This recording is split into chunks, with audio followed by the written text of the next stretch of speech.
হয়, আজি আমাৰ এটা বহুত দুখ লগা ঘটনা আমি চাবলৈ পাইছোঁ। তাৰমানে আমাৰ ইয়াৰ যে BLA কি গৌতম চন্দ্ৰ ৰয়, এখেতে BJPৰ BLA বুলি আমি ইতিমধ্যে গম পাইছোঁ। এখেতৰ কমপ্লেইনৰ জৰিয়তে আমাৰ ইমান শতাধিক 200ৰো অধিক হ'ব আৰু কি এই মানুহখিনিক মৃত বা এবচেণ্ট বুলি ঘোষণা কৰিছে। গতিকে আমি বৰ দুখ পাইছোঁ। আমাক হিমন্ত বিশ্ব শৰ্মা মহোদয় আমাক দেশীসকলক যি খিলঞ্জীয়া মৰ্যাদা দিছে, আজি আমি খিলঞ্জীয়াসকলক বিত্ৰয় কৰা আমি গম পাইছোঁ। আৰু আমি এইটো স্পষ্ট, আমাক বহুত দুখ লাগিছে। যদি খিলঞ্জীয়া হওক, খিলঞ্জীয়াৰ ওপৰত অত্যাচাৰটো আমি দেশী জনগোষ্ঠীয় মঞ্চ আৰু দেশী যুৱ ছাত্ৰ মঞ্চই আমি কোনোপধ্যেই এই বস্তুটো আমি মানি নলওঁ। হয়, এইটো বৰ আচৰিত কথা। যিজন বিয়লৈ আমাৰ এই অঞ্চলখিনি পৰ্যবেক্ষণ কৰিছে, আজি তেওঁৰ নামতে এবচেণ্ট বুলি লিখিছে বা এবচেণ্ট অথবা ডেট, এবচেণ্ট বুলি লিখিছে। এটা বহুত দুৰ্ভাগ্যৰ কথা আৰু কি।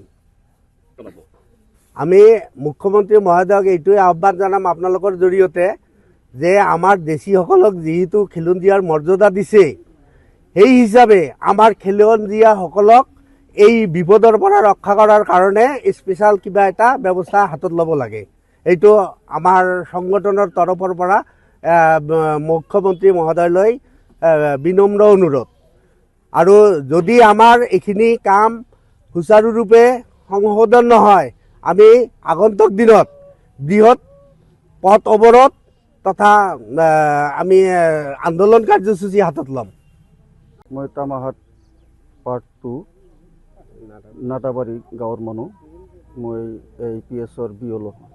যোৱা 22 তাৰিখত মোটামুটি আমালোকৰ যি BLOৰ কাম শেষ হৈ গৈছে, এছআৰৰ কাম শেষ হৈ গৈছে। যোৱা পৰহি ৰাতিত মানে মেছেজ পালোঁ যে DC ছাৰ মাতিছে, তাত গৈছোঁ। যোৱাৰ পিছত ফাইল এটা দিলে, ফাইলটো চাই দেখিলোঁ যে বহুত 100ৰো বেছিমান ভোটাৰৰ নাম কাটি গৈছে। আৰু মই যে BLO, মোৰ নামটো নাই, মোৰ ৱাইফৰো নাম নাই তাত। এটা বৰ দুৰ্ভাগ্যজনক কথা। যিহেতু আপোনালোকে মোক মাতিছে বা সুধিছে, মই সঁচা কথাটো কৈ দিলোঁ। আচলতে এই ষড়যন্ত্ৰ ৰচনা কোনে কৰিছে বুলি ভাবে? এই ষড়যন্ত্ৰ ৰচনা কৰিছে BLA বুলি যি মানুহজন গৌতম চন্দ্ৰ ৰায়। সকলো সময়তে মোৰ ওচৰত গৈছে বা ৰিপৰ্ট লৈছে, কিমান শিফটেড হ'ল, কিমান ডিলেট হ'ল, কিমান 18+ হ'ল, 17+ হ'ল, এইবিলাক ৰিপৰ্ট সি লৈছে। আৰু যি এপ্লাই কৰিছে, সেই গৌতম চন্দ্ৰ ৰায়ে এপ্লাই কৰিছে। আৰু লগতে গোপাল সাহা নামে এজন মানুহ এপ্লাই কৰিছে। দুজনেই এপ্লাই কৰিছে। সেই এপ্লাইৰ ভিত্তিত এইবিলাকৰ মানুহৰ নাম কাটিছে।